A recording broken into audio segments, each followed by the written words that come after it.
Welcome friends our YouTube channel. आज हम जो हमारे उत्तर प्रदेश में जो एसआईआर हो रहा है उसके बारे में एक एक डाउट क्लियर करेंगे, किस तरीके से उसे फॉर्म भरना है और फॉर्म भरने की डेट क्या है, और इसके अलावा जो डेट्स दी हैं इलेक्शन कमीशन ऑफ इंडिया ने उसके बारे में जानकारी लेंगे। और एसआईआर होता क्या है, लोगों के मन में इसके लिए बहुत ही डर है कि ये एनआरसी है, ये क्या है, कहीं ऐसा ना हो कि मुसलमानों को पाकिस्तान या बांग्लादेश जाना पड़े। इसकी भी हम बात करेंगे और एसआईआर का पूरा विश्लेषण करेंगे यहाँ।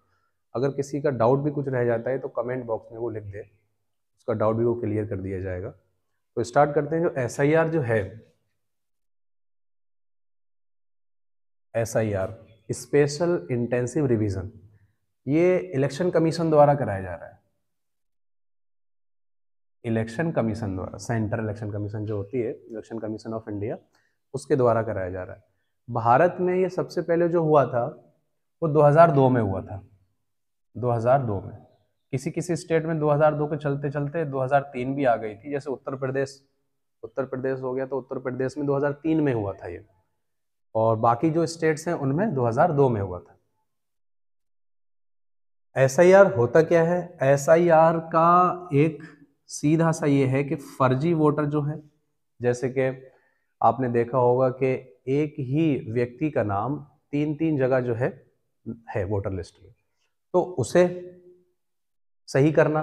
प्लस ऐसा तो नहीं है कोई व्यक्ति जो बाहर का आके किसी दूसरे तरीके से, गलत तरीके से भारत की वोटर लिस्ट में जुड़ गया हो, जिसके दादा परदादा यहाँ के नहीं हो और वो आया हो और किसी तरीके से वोटर लिस्ट में जुड़ गया हो, तो उसका भी हमें यहाँ देखना होता है। तो एसआईआर बहुत अच्छी चीज़ है, होना चाहिए।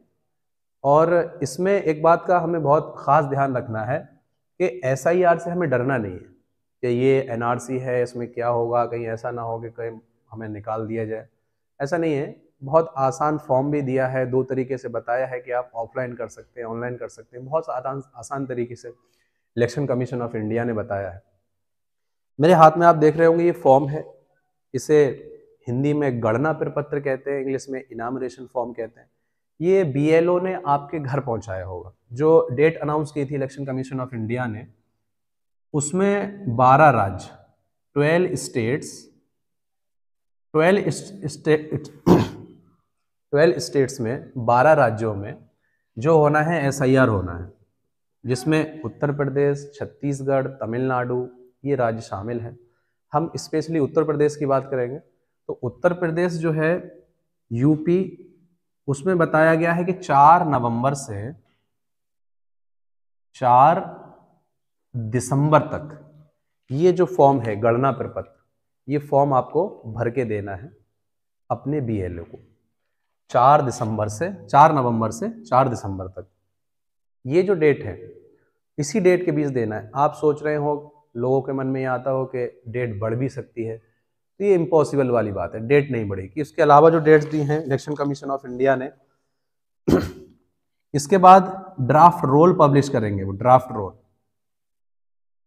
ड्राफ्ट रोल पब्लिश करेंगे, जो कौन सी तारीख को आएगा? 9 दिसंबर को। 9 दिसंबर को ड्राफ्ट रोल आएगा। उसमें आप ये देख सकते हैं किसका नाम लिस्ट में से कटा है। अगर किसी व्यक्ति का नाम लिस्ट में से कट गया है तो उसे जो है 9 दिसंबर से ऑब्जेक्शन, इस यहाँ लिख देते हैं, 9 दिसंबर से ऑब्जेक्शन वो कब कर सकता है? 9 दिसंबर से जनवरी 8 तक, ये डेट भी याद रखें। 9 दिसंबर से जनवरी 8 तक वो कर सकता है क्लेम, ऑब्जेक्शन कर सकता है कि मेरा नाम लिस्ट में नहीं है, क्यों नहीं है। तो उसे एसडीएम के समक्ष पेश होना पड़ेगा, जो भी आपका एसडीएम होगा उसके समक्ष होना पड़ेगा दस्तावेज लेके।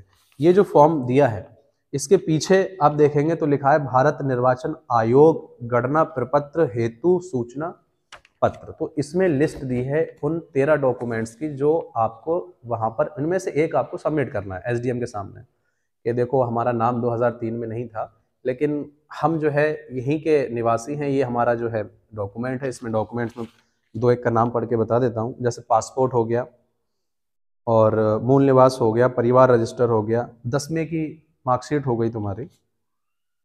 ये सब इसमें 13 डॉक्यूमेंट लिस्टेड हैं जो आप एसडीएम के समक्ष पेश कर सकते हैं।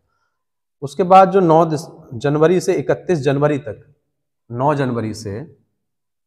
जनवरी से 31 जनवरी तक हियरिंग होगी। यानी कि किसी को ऑब्जेक्शन है, नाम इसमें भी नहीं लिस्ट हुआ, तो भैया वहाँ पे जाके अपील करना है आपको और वहाँ पे जाके आपको जो है समक्ष पेश होना पड़ेगा किसके, सीईओ के, जो चीफ इलेक्टोरल ऑफिसर होता है हर स्टेट का, वहाँ आपको समक्ष पेश होना है और वहाँ पर जो है आपकी हियरिंग होगी कि किस तरीके क्यों नहीं नाम जोड़ा गया, जोड़ने की क्या प्रोसेस रहेगी, आपके वो डॉक्यूमेंट चेक करेंगे।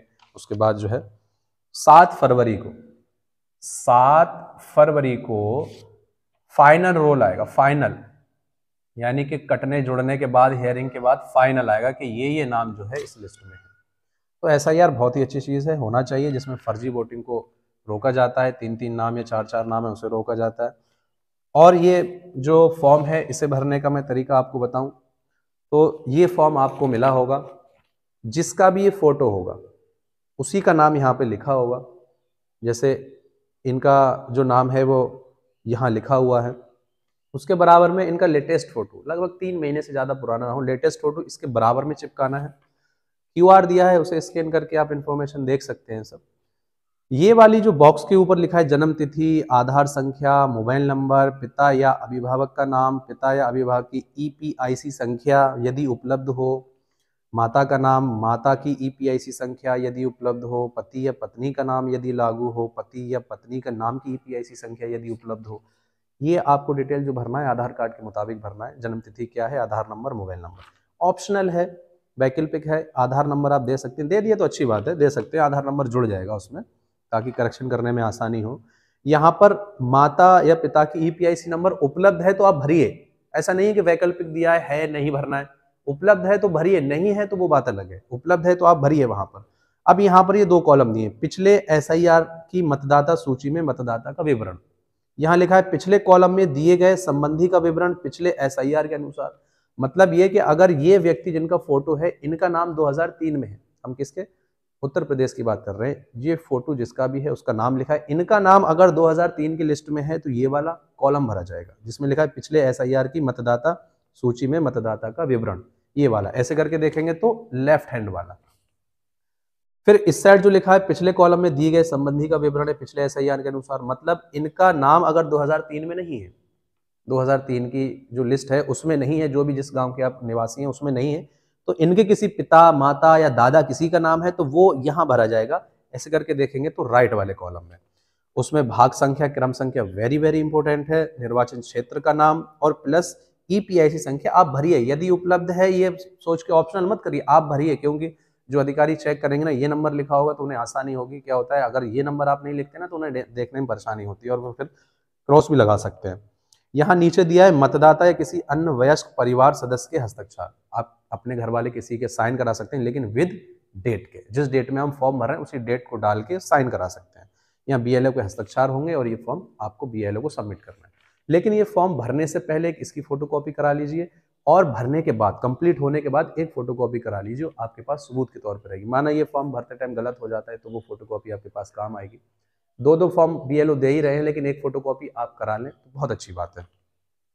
इसमें जैसे बहुत से हैं कि जिनकी शादी 5 साल या 10 साल पहले हुई है लड़की, लेकिन उसका नाम वहाँ पे नहीं है, तो वो क्या करेंगे, अपने पिताजी का भरेंगे। वो जैसे माना कि इस गांव के हैं, दूसरे गांव में शादी हुई है लड़की की, तो वो अपने पिताजी की डिटेल भर दें वहाँ पर और बाकी नाम उनका शिफ्ट हो जाएगा उनके पति के नाम से, जब आधार कार्ड लिंक कराएंगे उससे तो वो शिफ्ट हो जाएगा, लेकिन अपने पिताजी का नाम भर दें, उससे वो जुड़ जाएंगे उसमें।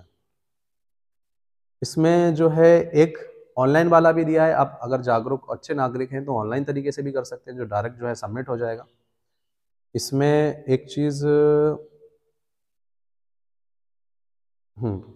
ये जो जिला या राज्य का नाम है वो बहुत ही स्पष्ट भरें, ऐसा ना हो हिंदी में आप फॉर्म भर रहे हैं इंग्लिश में लिख दिया आपने यूपी, नहीं, उत्तर प्रदेश लिखें, बेहतर रहेगा। जो छोटी छोटी गलतियां वो भी मैं आपको बता रहा हूँ।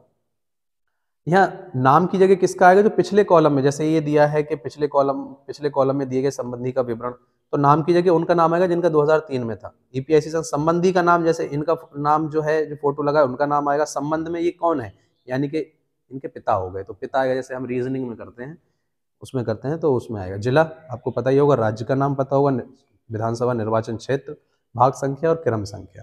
यहाँ नाम में काफ़ी जो गड़बड़, यहाँ निर्वाचक का नाम आएगा, जैसे पिछले SIR में अगर उसी जिसका ये फोटो उसका नाम है तो निर्वाचक का नाम, संबंधी के नाम में आप डाल सकते हैं पिता का नाम, यहाँ संबंध पिता हो जाएगा, जिला हो जाएगा, बाकी भाग संख्या और वो सब हो जाएगी। वैकल्पिक वाली चीज अगर दी है, आपने भर दी, आपके पास उपलब्ध है तो बहुत अच्छी बात। बाई चांस नहीं है, कोई प्रावधान नहीं, तो एक दूसरी बात है कि उसका क्या करना है। इसके पीछे पूरे डॉक्यूमेंट दिए हैं और ये आपको बहुत ही ज़रूरी भर के देना है, क्योंकि वोट का अधिकार जो है हमारा फंडामेंटल राइट है, तो ये आपको भर के ही देना है। अगर किसी का इसके बाद भी अगर डाउट रह जाता है तो वो नीचे कमेंट बॉक्स में लिख दे, मैं उसका डाउट जो है क्लियर कर दूंगा। बाकी ये फॉर्म आपको जिसे जिसे मिले हैं वो भर के जल्दी सबमिट कर दे, नहीं मिले हैं तो अपने BLO से संपर्क करें। जो सरकारी स्कूल के टीचर होते हैं वो BLO नियुक्त किए जाते हैं, वो उनसे संपर्क करें कि हमारा फॉर्म का है। और जिसका फॉर्म नहीं आया है, जैसे परिवार में किसी का आ गया और उनका नहीं आया, उनका हो सकता है 2024 की लिस्ट में नाम ना हो, 2024 के लोकसभा इलेक्शन हुए थे, उनका नाम उसमें ना हो, घर वाले का अगर किसी का है तो वो बाद में जुड़ जाएगा, लेकिन परिवार में किसी एक का नाम तो होना मस्ट है, वेरी वेरी इंपॉर्टेंट। ये चीज़ हो गई।